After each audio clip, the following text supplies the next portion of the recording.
3, 2, 1. Well, hello, my friendly acquaintances. Welcome to Fire Your Boss. And you can find us at fireyourboss.win. My name is George Bruno. I'm the host of the show, accompanied by my two co-hosts. I'll just have them introduce themselves. Go ahead, Jonesy. I am Jonesy, co-founder of Conversion Chemistry. I am the entrepreneur, and I want you to win. And we're gonna let Frank behind the velvet ropes now, so he can join us. Take it away, Frank. Thank you. Yes, sir. I am Frank Guerin. I am the other partner and co-creator of Conversion Chemistry with my esteemed colleague here, Jonesy, and I'm here to help you win as well. So there, take that. I love that. Yes, I love that whole idea of we want you to win. That is, it's a weird concept.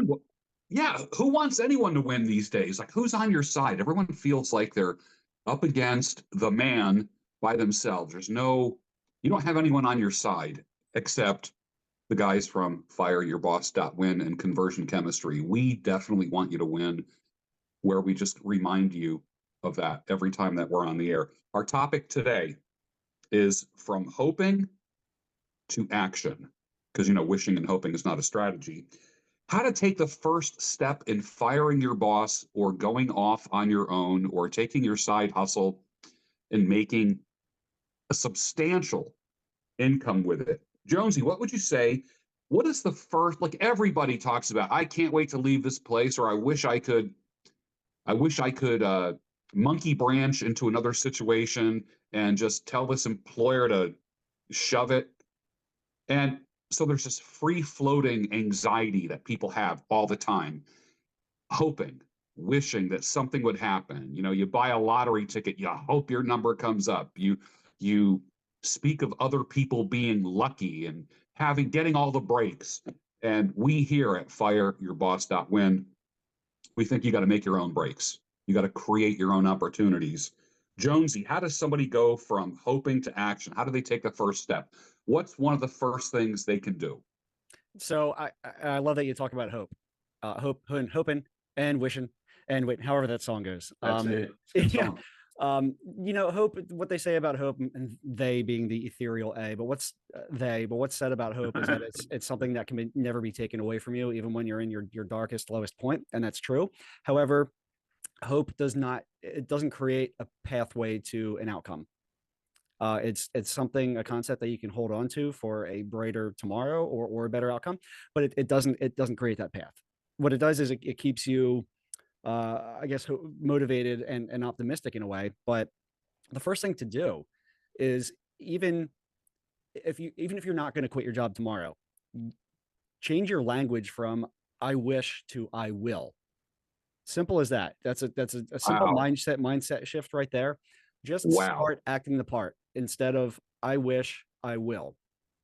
That's almost like the Yoda. It's the Yoda thing, right?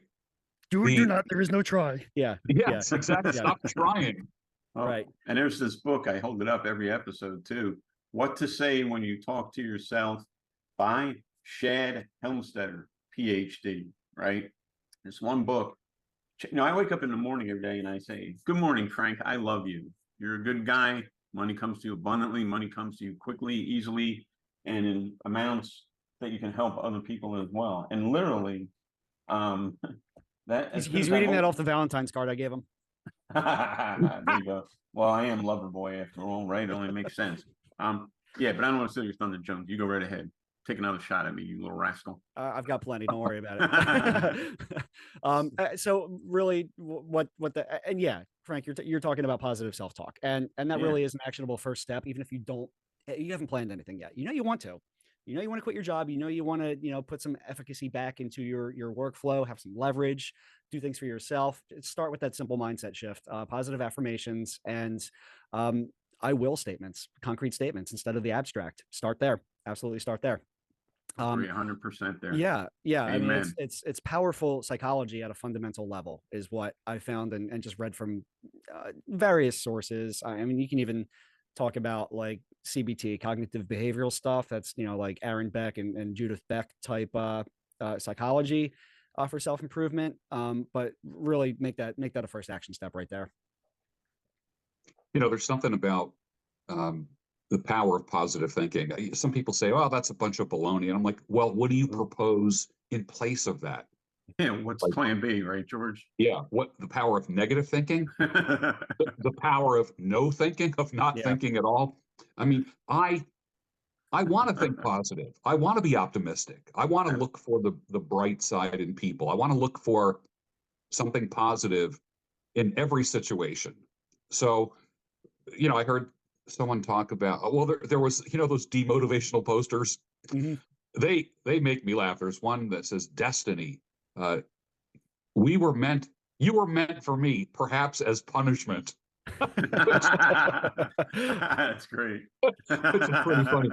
But maybe I had said about 10 years ago, maybe the purpose, the reason for your current employment is to show you that you need to be self-employed, that you need to do something. Maybe, maybe having such a dreaded lifestyle and going to a job that you don't like, maybe that was good. Maybe that will get you off your butt rather than just continue to take the punches. That's And funny. That actually is you're talking about a temperature set point in a frame of reference. So, like, you yes, could be just yes. doing okay, being self-employed, satisfaction wise, but compared to the misery of working for somebody else, it looks like a greener grass for sure. Exactly. So my thoughts are taking the first step is literally giving yourself hope if you don't have hope. The hoping and wishing, I mean, it has to exist. You have to have hope. Like, don't give up hope and this kind of thing. Uh, I know there's a scripture somewhere that says hope deferred makes the heart grow sick. So you have to have hope. Without hope, you just kind of give up. But hope has to be paired, has to go hand in hand with action. Taking the first step. That's the title of this particular episode.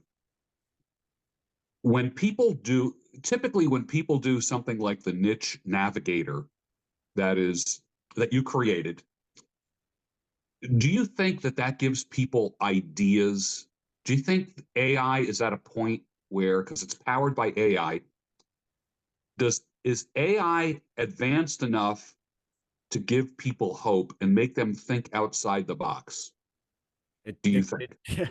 it gave me a pathway to streamline making money. And I can tell you that because what it did was eliminated a lot of the redundant tasks that come with brainstorming and idea generation, uh, creating a spark. I'm very good at carrying out a plan when there's already a framework established, and creating the framework to me just seems like very dull work. And that's kind of what one of our other tenets is of Fire Your Boss is do what you want to do and try to outsource or eliminate what you don't want to do. Very basic, but it's true. I'm not as productive when I'm doing tasks I don't want to do. So we're talking AI, specifically Chat GPT.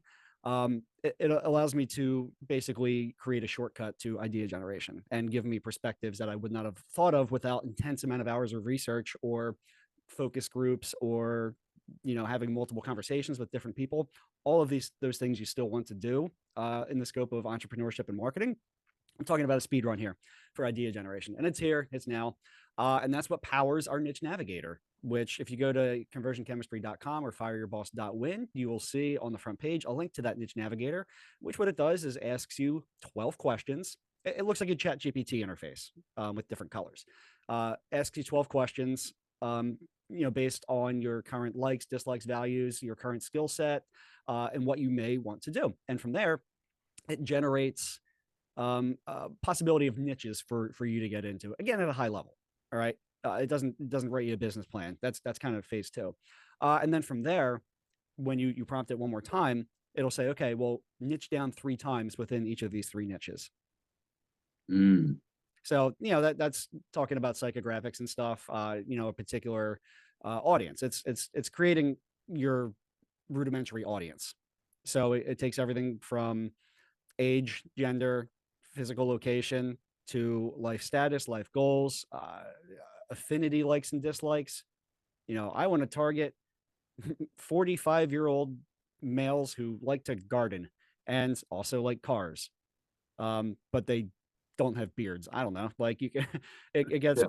pretty pretty intense, just depending on what positive and negative keywords you put in there. And you can write to it in all natural language, which is nice. Yeah. Yeah. I asked yesterday, I was asking ChatGPT about the top 3 most profitable newsletter topics. And Mhm. man, it spit out some real gold, real gold. And in a way that no mastermind group can. So I think like being part of a mastermind and the wise use of AI, I think we can make ourselves unstoppable. I think there's I take, and you know that I still have a task list I haven't completed, and that's on me. And we'll get to accountability and completing tasks. I always take insights from the masterminds, everything from my client meetings I have, from the marketing agency, from my own team, and just do a brain dump and input that into the AI as part of the conversation and knowledge base, because it will, again, give you that different perspective that you can't think of. So now you're automating, streamlining the intelligence generation with the real world experience and personality. Unbelievable. And yeah, yeah. from Ken MacArthur's One Day Impact event back in April of 2024, I have 20 pages of notes that I want to put into one of my GPTs as a brain dump, and I haven't done it yet. So that's on me, people. I'm gonna have that done by I mean, this will air in a couple of weeks. Can we set December 1st of 2024 as my deadline for that? Of course. No, Of course. November 15th. November 15th. Settle down. I'm just Settle down, saying. Frank. You can have it done by then. Hey, Frank, how's my sales letter coming? I'll have that done for you by December 1st. Smart. Actually, there's time booked next week. I took our meeting yesterday too hard. So, yes. So Yes, I don't want to indeed. hijack George's hosting reins of this, but step number 2 is accountability. Take it away, gentlemen. Well, I never got asked what step 1 was, and I'm really not feeling the love today. I feel some love. For me, You are loved, Frank. You are loved. thank you. I'm feeling it very quickly. You know what it is? It's the power of making a non-negotiable decision. No bullshitting around. No saying I'm going to try it. I will, and maybe we'll see how it works. Blah blah blah. That never works in anything. You got to do what the Vikings did when they came to a new country. You burn your boat, and you ain't going home. This is the hill you die on. And listen to Led Figuratively. Zeppelin while doing it. Yes, exactly. Yes, or Deep Purple for that matter. But that's the point. Non-negotiable. This isn't one of those things where I'll try it. I'll see what happens. I'll give it 6 months. Booski, no good, no bueno. That's what I have to say about step 1. That's the second time this week that I heard about burning the boats. Literally, don't creating an escape hatch for yourself, to be all in. And someone said to me this week, who just is not aware of AI, they go, "What does AI stand for?" And I said, "Being all in." And they took me seriously. I go, "No, I'm only kidding. It's artificial intelligence." But if you think about it, AI, it's all in. It creeps all of the web, gathers intelligence, and it gives solutions. Like, be like AI and don't give up. Burn the ships. Just keep going. Like, you can keep asking AI, go a little bit, like you said, Jonesy, go down Deeper. 3 niches, Yeah. even, on each. And AI, I found AI is very accommodating. ChatGPT is very accommodating. If you say, "Can you please make that more detailed for me?" And bam, Yeah. within seconds, it's crazy. It's crazy. So it is a language learning model. So it's based off human language and interactions. Therefore, being polite to it has been shown to give better quality results, not just nicer results, but better quality results. And to that end, sometimes it will tell you, "Oh, I'm sorry, as a large language model, I am unable to accommodate that task." And if you change your phrasing of the prompt and ask it maybe a little nicer, you'll still get it done. Yeah. If you don't like the results, you just ask the question differently is In all. reverse, yeah. Yeah. And Jonesy, I have clients, I will say one in particular who was just so fearful and adamant that, like, using AI, I don't know what it, like, he's sacrificing his firstborn to the devil or something like that. It's like, dude, all it is a bigger internet, basically. It's a bigger, smarter internet. It's the internet 2.0, 3.0, or whatever. That's the way I look at it. It's programmed by humans. The input and the output are by humans. There's no computer sitting there going, oh, I know what I'm going to tell this dude. Let me type back. That's not what it is yet, but we'll talk about that another time. Because I saw Terminator. Well, The whole if series. if I took this topic and literally entered it into Chat GPT, give me 10 bullet points on the topic of from hoping to action, taking the first step in starting your own business or expanding your side hustle. Within 30 seconds, it's going to come up with 10 bullet points that you could actually Yep. follow. Absolutely. Absolutely. And chat, they even say at the bottom, Chat GPT can make mistakes.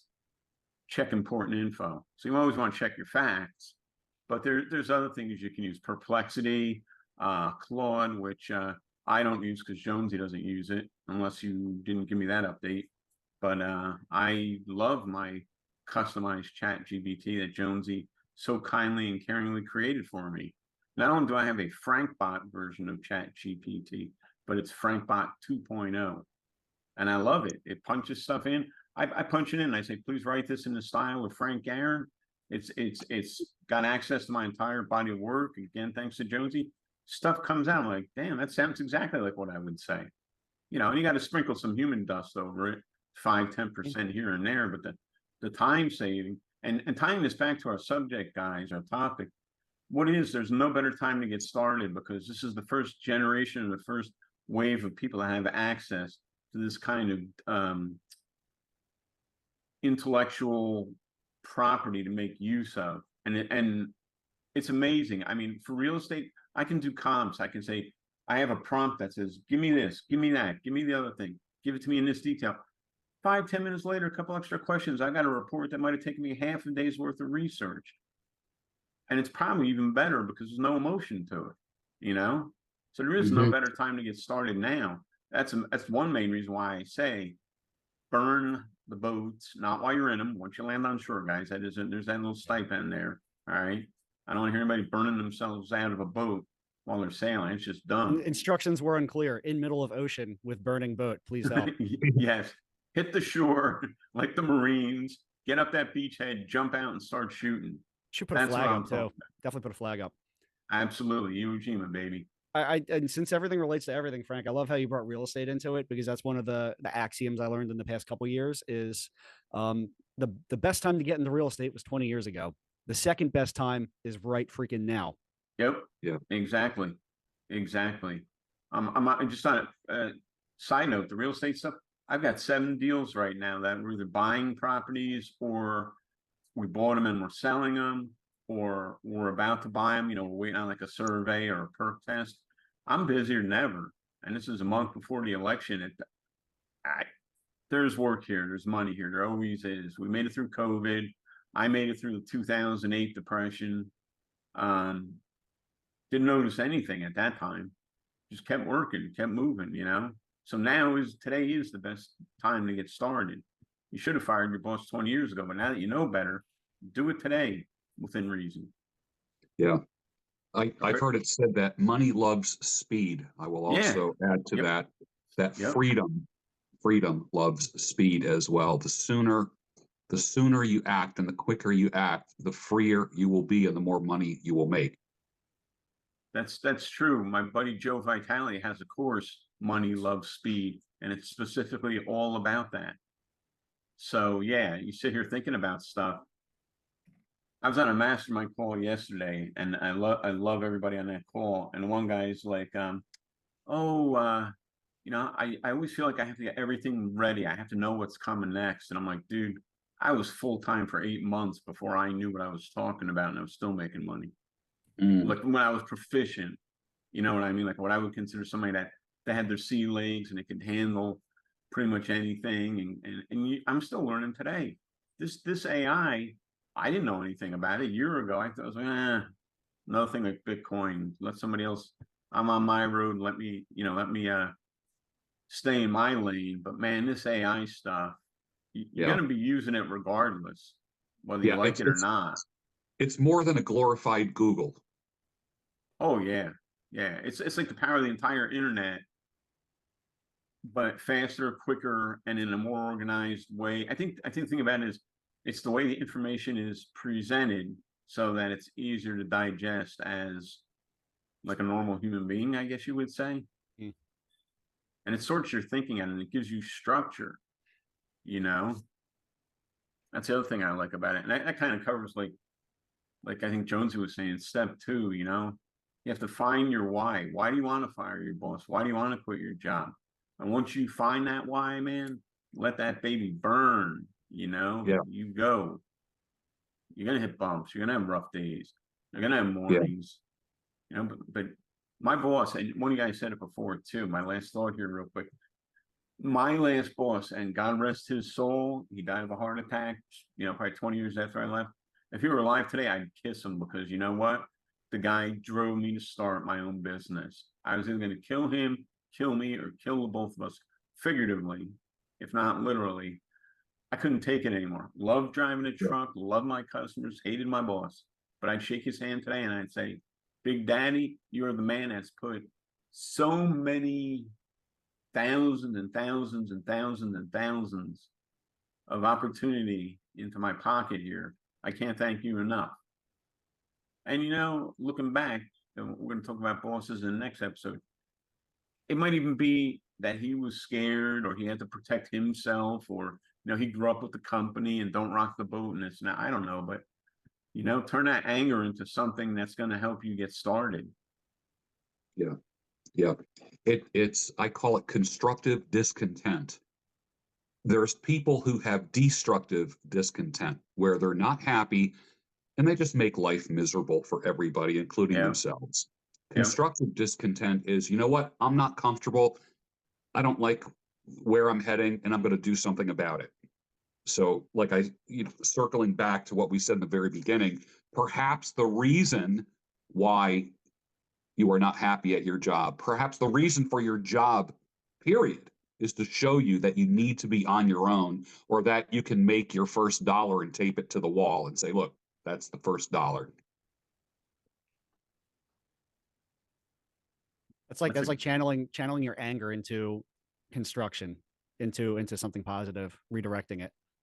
Yeah. That's what I did. I mean, Mhm. I got tired of nonsense. I went and got my CDLs, so I got a better. Every time I didn't like something, I changed. I didn't like my first job as a stock boy in a department store when I was 17. I started driving a delivery van. That wasn't paying enough. I started driving like a Budweiser or a Coca-Cola truck delivering spring water. That didn't pay enough. We were having my first daughter. I need more money. Went back to school at night, got my tractor trailer license. That held me for a while. But then I was like, again, I'm gonna have an ulcer over this guy, and it's not worth it. There's got to be something out there, and that's what I did. I mean, a lot of our viewers are in America, right? Supposedly the richest country in the world, land of opportunity. You see all these immigrants coming here. 10 years later, they own every other 7-Eleven in town, and they can do it. We should be able to do it too. And I don't mean that in any xenophobic or negative way.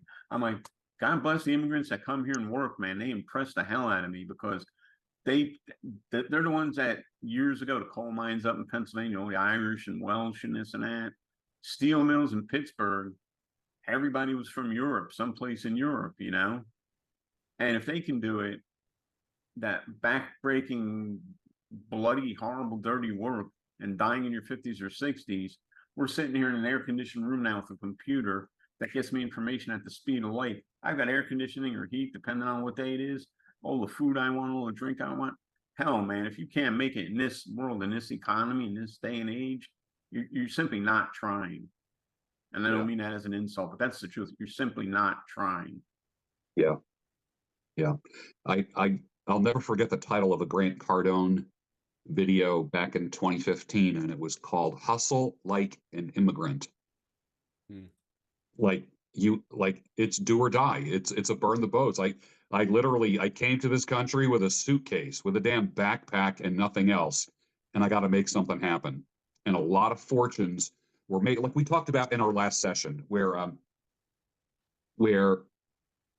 so many of the fortunes that have been made in the past 75 or 80 years since World War II were made because people brought nothing to the table but risk.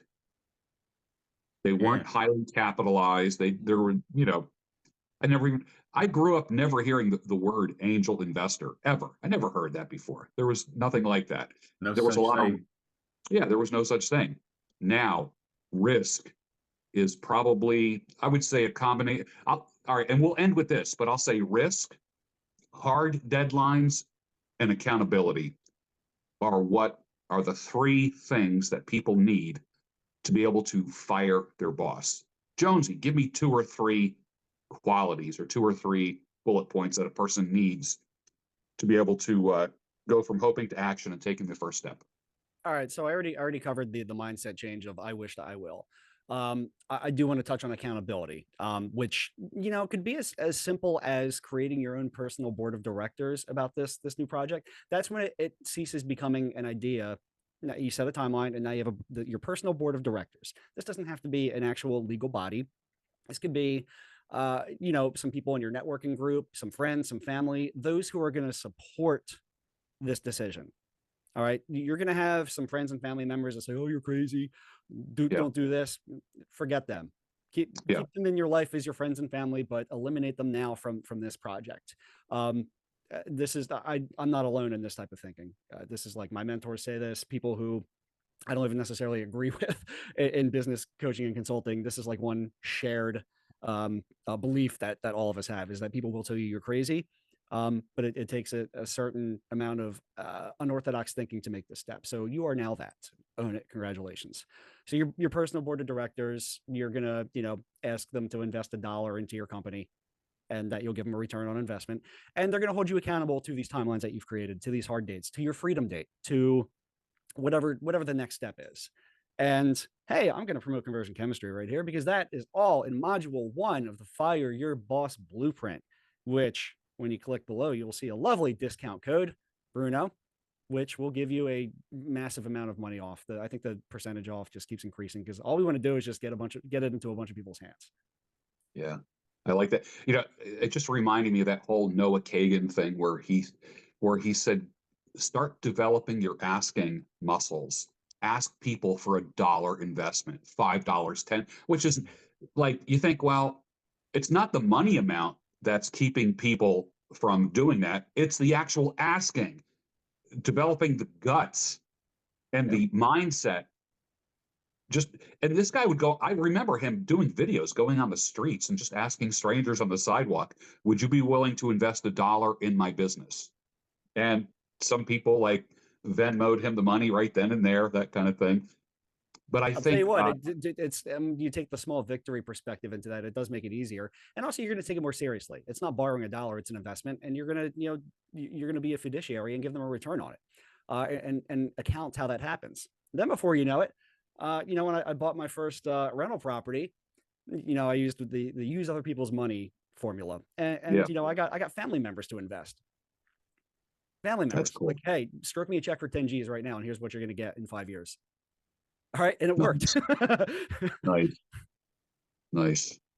Mr. Frank Guerin, give us a last word. Give us a couple bullet points or some little pieces of wisdom to how to get started. Well, it's as if Jonesy bored into my brain and stole my greatest suggestion. I'm not sure how that happened, but I have to keep my eye on him, because I've been teaching people for years. You want to treat it like a business. You want to make it run like a business, then you treat it like a business. You get a board of directors, friends, family, neighbors. You say, hey, I'm starting a business. Don't worry what it's about. I need $10. A year from today, I'm going to give you $20 back. You know me, you like me, you trust me. Great. Give me the $10. I'm going to double your money in a year. And is it okay if once a quarter I report into you and tell you how the business is going? That separates the kids from the adults right there, if you're willing to do that. And it's not the money, it's the accountability and the asking, everything that you guys said. So that's number 1. Number 2 is pick one business model and run with it. Now, you're talking to a guy that's got a internet business with both of you. I've got an internet business with Jonesy. I've got the real estate stuff and all, but I didn't do that all at once. That's how I went broke in the beginning. It's great I made all this money after that, but in the beginning, I tried. I said, oh, if this business opportunity is going to give me $300 a month, let me pick this other one up. That'll give me $500. I can do all. Doesn't work like that, babe. You can't drive 2 cars at once. You can't fly 2 planes at once. You got to pick one. People watch too many. And then what happens is you try to do too much. You read too many books, too many videos. Before you know it, you're paralyzed with options and you don't know what to do. And the last thing I'll say is you don't need a master plan or a super formal business plan. Just start the darn thing. You don't need a 30-page business plan because, first of all, I guarantee you're going to pivot or change things anyway. So what's the point of that? You do that once you get something going and you're like, oh, this is getting serious. I need to write a business plan about this. So those are my points. I rest my case. And Frank, where can somebody find a template of a business plan? Well, they can find it at fireyourboss.win or conversionchemistry.com. And using the discount code Bruno, which I find fascinating that you guys somehow remember my neighbor Harriet's wine mariner's first name from Irvington, New Jersey back in 1971. I don't know how you did that one either, but discount code Bruno D Wine Mariner. I like it. I like it. Thank you guys for this incredible episode. And I would ask the audience, go back and look at former episodes. We are, what is this? This is 27. No, this is 28. 28. This is episode 28, I believe. I can't believe we've done 28 episodes. It's almost like it's an online marketing academy, to steal someone else's words. And if you need to catch up, actually, one of the last newsletters I wrote, and if you subscribe at conversionchemistry.com, you'll get these delivered right to your inbox. I always listen to podcasts at 1.5 or 2x because I gotta keep up on everything. Yeah, I like it. I like it. All right, thank you, gentlemen. We'll see you again next time, and our audience of friendly acquaintances. We'll see you again next time on Fire Your Boss.